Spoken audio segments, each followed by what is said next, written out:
Hare Krishna, dear devotees, and welcome back to Inspiredbhaktiyoga. Today we will be continuing with the Bhagavad Gita Chapter 2, 1972 edition readings. Yesterday we left off at the end of the first paragraph on page 83, and today that is exactly where we will be continuing from. So it's a continuation of text 8 and then onward. I don't believe, because chapter 2 is pretty long, it's one of the longest chapters in the Gita. I don't think we will be finishing the entire chapter tonight because it is late, so this one may be broken up over 3 days. So without further ado, here we go, page 83, Bhagavad Gita, edition 1972. Therefore, if we want to curb lamentation for good, then we have to take shelter of Krishna, as Arjuna is seeking to do. So Arjuna asked Krishna to solve his problem definitely, and that is the way of Krishna consciousness. Sanjay said, having spoken thus, Arjuna, chastiser of enemies, told Krishna, Govind, I shall not fight, and fell silent. Purport. Dhritarashtra must have been very glad to understand that Arjuna was not going to fight and was instead leaving the battlefield for the begging profession. But Sanjay disappointed him again in relating that Arjuna was competent to kill his enemies, parantapaha. Although Arjuna was for the time being overwhelmed with false grief due to family affection, he surrendered unto Krishna, the supreme spiritual master, as a disciple. This indicated that he would soon be free from the false lamentation resulting from family affection and would be enlightened with perfect knowledge of self-realization or Krishna consciousness, and would then surely fight. Thus, Dhritarashtra's joy would be frustrated, since Arjuna would be enlightened by Krishna and would fight to the end. O descendant of Bharat, at that time, Krishna, smiling in the midst of both armies, spoke the following words to the grief-stricken Arjuna. The talk was going on between intimate friends, namely the Rishikesh and the Gudakesh. As friends, both of them were on the same level, but one of them voluntarily became a student of the other.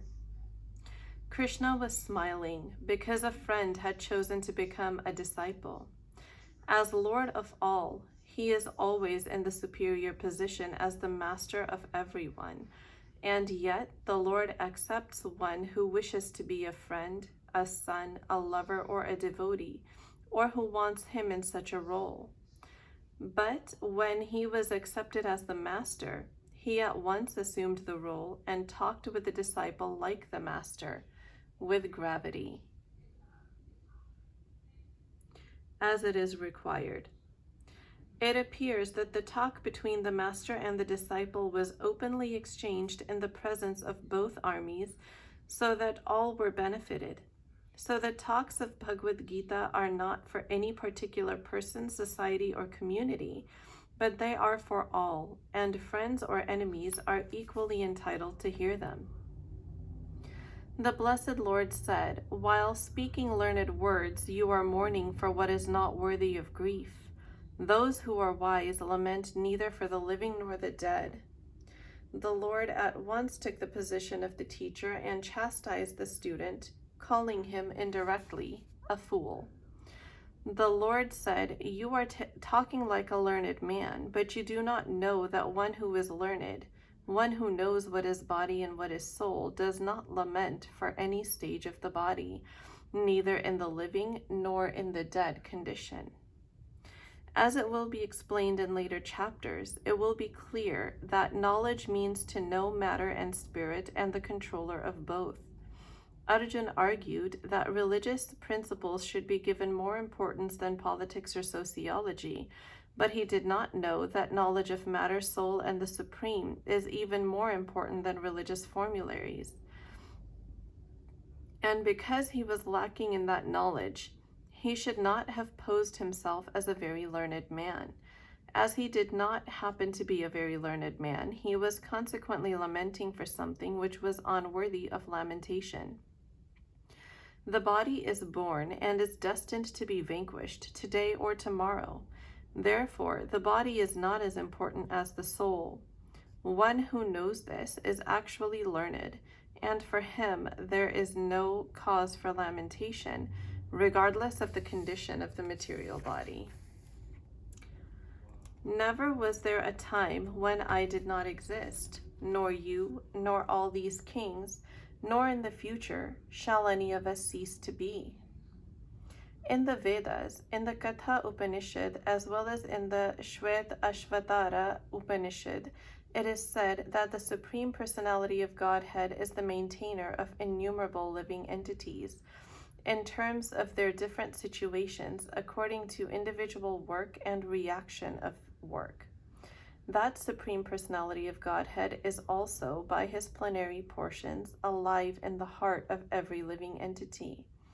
Only saintly persons who can see within and without the same Supreme Lord can actually attain to perfect and eternal peace.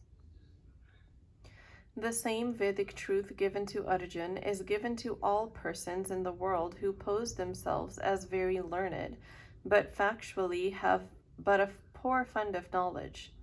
The Lord says clearly that he himself, Arjuna, and all the kings who are assembled on the battlefield are eternally individual beings, and that the Lord is eternally the maintainer of the individual living entities, both in their conditioned as well as in their liberated situations.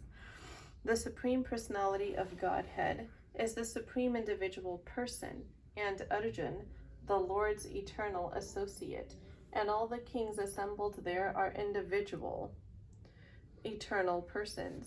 It is not that they did not exist as individuals in the past, and it is not that they will not remain eternal persons. Their individuality existed in the past, and their individuality will continue in the future without interruption. Therefore, there is no cause for lamentation for anyone.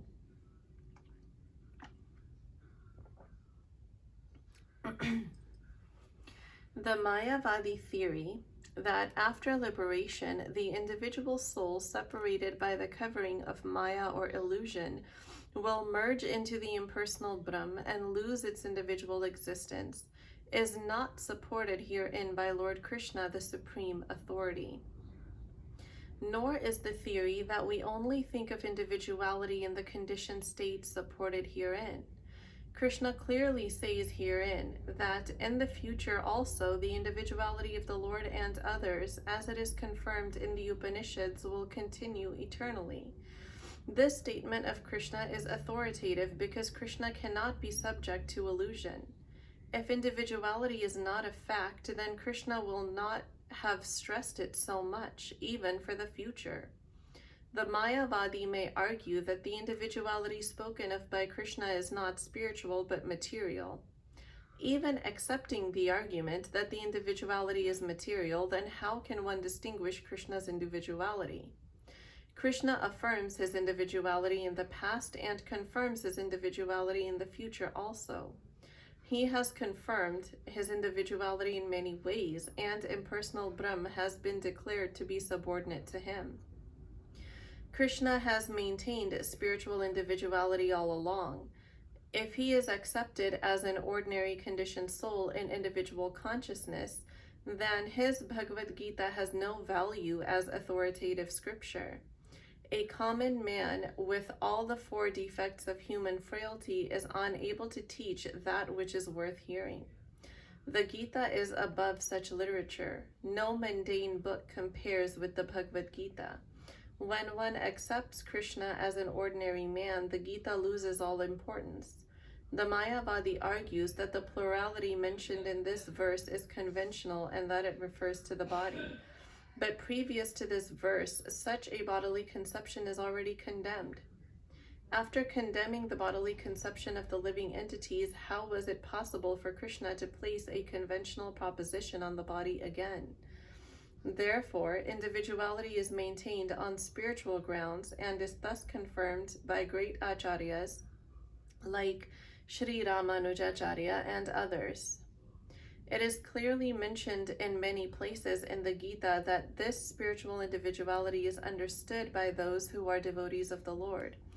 Those who are envious of Krishna as the Supreme Personality of Godhead have no bona fide access to the great literature. The non-devotee's approach to the teachings of the Gita is something like bees licking on a bottle of honey. One cannot have a taste of the honey unless one opens the bottle.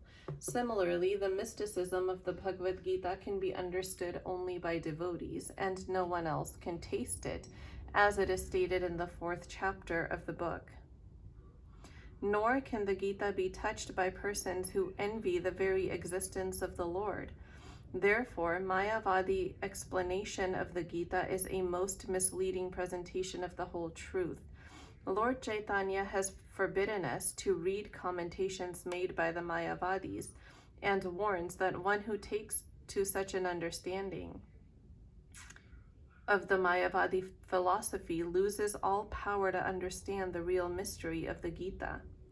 If individuality refers to the empirical universe, then there is no need of teaching by the Lord. The plurality of the individual soul and of the Lord is an eternal fact, and it is confirmed by the Vedas as above mentioned.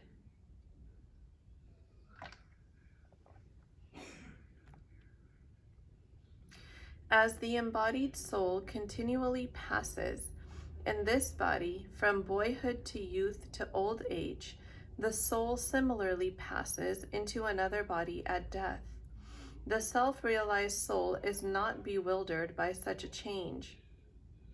Since every living entity is an individual soul, each is changing his body every moment, manifesting sometimes as a child, sometimes as a youth, and sometimes as an old man. Yet the same spirit soul is there and does not undergo any change. This individual soul finally changes the body at death and transmigrates to another body. And since it is sure to have another body in the next birth, either material or spiritual, there was no cause for lamentation by Arjuna on account of death, neither for Bhishma nor for Drona, for whom he was so much concerned. Rather, he should rejoice for their changing bodies from old to new ones, thereby rejuvenating their energy. Such changes of body account for varieties of enjoyment or suffering according to one's work in life. So, Bhishma and Drona, being noble souls, were surely going to have either spiritual bodies in the next life, or at least life in heavenly bodies for superior enjoyment of material existence. So, in either case, there was no cause of lamentation. Any man who has perfect knowledge of the constitution of the individual soul, the supersoul, and nature, both material and spiritual, is called a dhir, or a most sober man. Such a man is never deluded by the change of bodies. The Mayavadi theory of oneness of the spirit soul cannot be entertained on the ground that spirit soul cannot be cut into pieces as a fragmental portion. Such cutting into different individual souls would make the supreme cleavable or changeable against the principle of the supreme soul being unchangeable. As confirmed in the Gita, the fragmental portions of the supreme exist eternally, sanatan, and are called ksad. That is, they have a tendency to fall down into material nature. These fragmental portions are eternally so, and even after liberation, the individual soul remains the same, fragmental. But once liberated, he lives an eternal life in bliss and knowledge with the personality of Godhead. The theory of reflection can be applied to the supersoul who is present in each and every individual body and is known as Paramatma, who is different from the individual living entity. When the sky is reflected in water, the reflections represent both the sun and the moon and the stars also. The stars can be compared to the living entities, and the sun or the moon to the Supreme Lord. The individual fragmental spirit soul is represented by Arjuna, and the Supreme Soul is the personality of Godhead, Sri Krishna. They are not on the same level, as it will be apparent in the beginning of the 4th chapter. If Arjuna is on the same level with Krishna, and Krishna is not superior to Arjuna, then their relationship of instructor and instructed becomes meaningless. If both of them are deluded by the illusory energy Maya, then there is no need for one being the instructor and the other the instructed. Such instruction would be useless because, in the clutches of Maya, no one can be an authoritative instructor. Under the circumstances, it is admitted that Lord Krishna is the Supreme Lord, superior in position to the living entity, Arjuna, who is a forgotten soul deluded by Maya. O son of Kunti, the non-permanent appearance of happiness and distress, and their disappearance in due course, are like the appearance and disappearance of winter and summer seasons. They arise from sense perception, O scion of Bharat, and one must learn to tolerate them without being disturbed. In the proper discharge of duty, one has to learn to tolerate non-permanent appearances and disappearances of happiness and distress. According to Vedic injunction, one has to take his bath early in the morning, even during the month of Magh, January through February. It is very cold at that time, but in spite of that, a man who abides by the religious principles does not hesitate to take his bath. Similarly, a woman does not hesitate to cook in the kitchen in the months of May and June, the hottest part of the summer season. One has to execute his duty in spite of climatic inconveniences.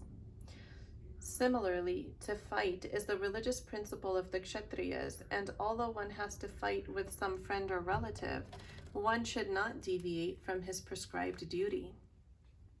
One has to follow the prescribed rules and regulations of religious principles in order to rise up to the platform of knowledge, because by knowledge and devotion only can one liberate himself from the clutches of Maya or illusion. The 2 different names of address given to Arjuna are also significant.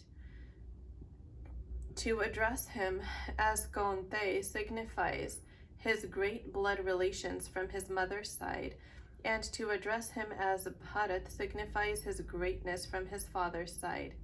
From both sides, he is supposed to have a great heritage. A great heritage brings responsibility in the matter of proper discharge of duties. Therefore, he cannot avoid fighting. O best among men, Arjuna, the person who is not disturbed by happiness and distress, and is steady in both, is certainly eligible for liberation. Anyone who is steady in his determination for the advanced stage of spiritual realization, and can equally tolerate the onslaughts of distress and happiness, is certainly a person eligible for liberation. In the Varnashram institution, the 4th stage of life, namely the renounced order or sannyas, is a painstaking situation. But one who is serious about making his life perfect surely adopts the sannyas order of life in spite of all difficulties. The difficulties usually arise from having to sever family relationships, to give up the connection of wife and children. But if anyone is able to tolerate such difficulties, surely his path to self-realization is complete.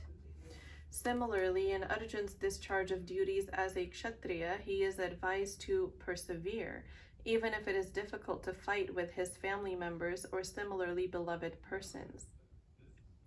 Lord Chaitanya took sannyas at the age of 24, and his dependents, young wife as well as old mother, had no one else to look after them. Yet, for a higher cause, he took sannyas and was steady in the discharge of higher duties. That is the way of achieving liberation from material bondage. Those who are seers of the truth have concluded that of the non-existent there is no endurance, and of the existent there is no cessation. This seers have concluded by studying the nature of both. There is no endurance of the changing body. that the body is changing every moment by the actions and reactions of the different cells is admitted by modern medical science, and thus growth and old age are taking place in the body. But the spirit soul exists permanently, remaining the same despite all changes of the body and the mind. That is the difference between matter and spirit. By nature, the body is ever changing and the soul is eternal. This conclusion is established by all classes of seers of the truth, both impersonalist and personalist.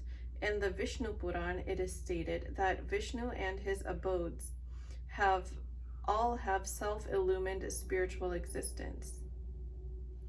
The words existent and non-existent refer only to spirit and matter. That is the version of all seers of truth. This is the beginning of the instruction by the Lord to the living entities who are bewildered by the influence of ignorance. Removal of ignorance involves the re-establishment of the eternal relationship between the worshipper and the worshipable, and the consequent understanding of the difference between the part and parcel living entities and the Supreme Personality of Godhead. One can understand the nature of the Supreme by thorough study of oneself. The difference between oneself and the Supreme Being, understood as the relationship between the part and the whole. In the Vedanta Sutras, as well as in the Srimad Bhagavatam, the Supreme has been accepted as the origin of all emanations. Such emanations are experienced by superior and inferior natural sequences. The living entities belong to the superior nature, as it will be revealed in the 7th chapter. Although there is no difference between the energy and the energetic is accepted as the supreme, and the energy or nature is accepted as subordinate. The living entities, therefore, are always subordinate to the Supreme Lord, and as in the case of the master and the servant, or the teacher and the taught. Such clear knowledge is impossible to understand under the spell of ignorance, and to drive away such ignorance, the Lord teaches the Bhagavad Gita for the enlightenment of all living entities for all time. Know that which pervades the entire body is indestructible. No one is able to destroy the imperishable soul. This verse more clearly explains the real nature of the soul, which is spread all over the body. Anyone can understand what is spread all over the body. It is consciousness. Everyone is conscious of the pains and pleasures of the body in part or as a whole. This spreading of consciousness is limited within one's own body. The pains and pleasures of one body are unknown to another. Therefore, each and every body is the embodiment of an individual soul, and the symptom of the soul's presence is perceived as individual consciousness. This soul is described as 1/10,000th part of the upper portion of the hair point in size. The Shvetashvatara Upanishad confirms this. When the upper point of a hair is divided into 100 parts, and again each of such parts is further divided into 100 parts, each such part is the measurement of the dimension of the spirit soul. Similarly, in the Bhagavatam, the same version is stated. There are innumerable particles of spiritual atoms which are measured as 1/10,000th of the upper portion of the hair. Therefore, the individual particle of spirit soul is a spiritual atom, smaller than the material atoms, and such atoms are innumerable. This very small spiritual spark is the basic principle of the material body, and the influence of such a spiritual spark is spread all over the body, as the influence of the active principle of some medicines spreads throughout the body.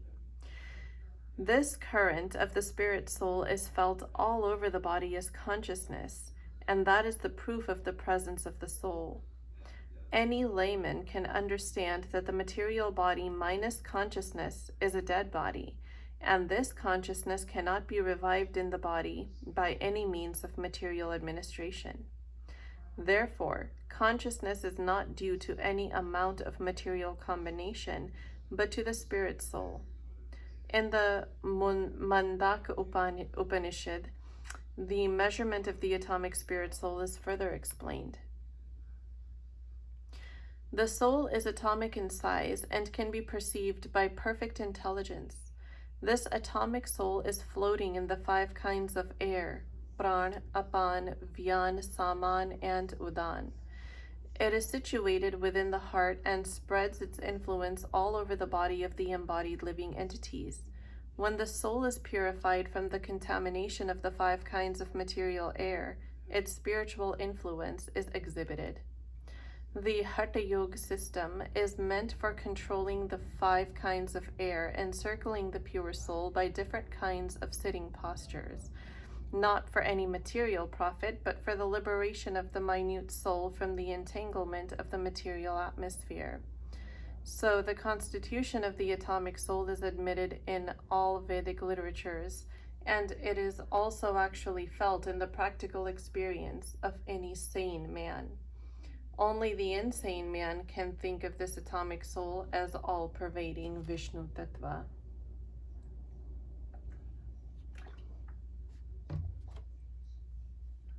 The influence of the atomic soul can be spread all over a particular body. According to the Mandaka Upanishad, this atomic soul is situated in the heart of every living entity, and because the measurement of the atomic soul is beyond the power of appreciation for the material scientists, some of them assert foolishly that there is no soul. The individual atomic soul is definitely there in the heart along with the supersoul, and thus all the energies of bodily movement are emanating from this part of the body. The corpuscles, which carry the oxygen from the lungs, gather energy from the soul. When the soul passes away from this position, activity of the blood-generating fusion ceases. Medical science accepts the importance of the red corpuscles, but it cannot ascertain that the source of the energy is the soul. Medical science, however, does admit that the heart is the seat of all energies of the body. Such atomic particles of the spirit whole are compared to the sunshine molecules. In the sunshine, there are innumerable radiant molecules. Similarly, the fragmental parts of the Supreme Lord are atomic parts of the rays of the Supreme Lord, called by the name Prabha, or superior energy. Neither Vedic knowledge nor modern science denies the existence of the spirit soul in the body, and the science of the soul is explicitly described in the Bhagavad Gita by the personality of Godhead himself. Only the material body of the indestructible, immeasurable, and eternal living entity is subject to destruction. Therefore, fight, O descendant of Bharat. The material body is perishable by nature. It may perish immediately, or it may do so after 100 years. It is a question of time only. There is no chance of maintaining it indefinitely.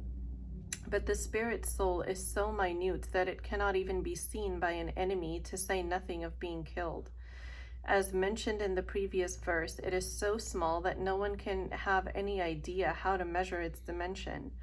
So from both viewpoints, there is no cause of lamentation, because the living entity can neither be killed as he is, nor can the material body, which cannot be saved for any length of time, be permanently protected. The minute particle of the whole spirit acquires this material body according to his work, and therefore observance of religious principles should be utilized. In the Vedanta Sutras, the living entity is qualified as light because he is part and parcel of the supreme light. As sunlight maintains the entire universe, so the light of the soul maintains this material body. As soon as the spirit soul is out of this material body, the body begins to decompose. Therefore, it is the spirit soul which maintains this body. The body itself is unimportant. Arjuna was advised to fight and sacrifice the material body. for the cause of religion.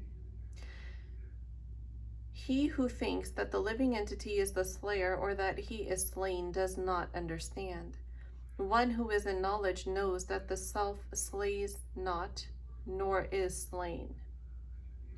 When an embodied living entity is hurt by fatal weapons, it is to be known that the living entity within the body is not killed. The spirit soul is so small that it is impossible to kill him by any material weapon, as is evident from the previous verses. Nor is the living entity killable because of his spiritual constitution. What is killed, or is supposed to be killed, is the body only. This, however, does not at all encourage the killing of the body. The Vedic injunction is never commit violence to anyone. Nor does understanding that the living entity is not killed encourage animal slaughter. Killing the body of anyone without authority is abominable and is punishable by the law of the state as well as by the law of the Lord. Arjun, however, is being engaged in killing for the principle of religion and not whimsically. So here we will conclude for tonight. This is the end of page 97. Tomorrow we will be continuing from page 98. Thank you so much, everybody, for stopping by. I truly, truly hope you are enjoying these readings, and thank you for being here, for your support, for energetically co-creating this channel with me. I have not at all forgotten about the subliminals and everything else that I owe you guys. They are all coming. And I do hope that they will be up soon. So, but I did want to do these readings because these are way more important. And I really, truly wish to touch, especially the younger generations, so that they remain in touch with Krishna. That is my only objective. I hope everybody has a beautiful, restful, Krishna conscious night, and I will talk to you all again in the next reading video. Hare Krishna.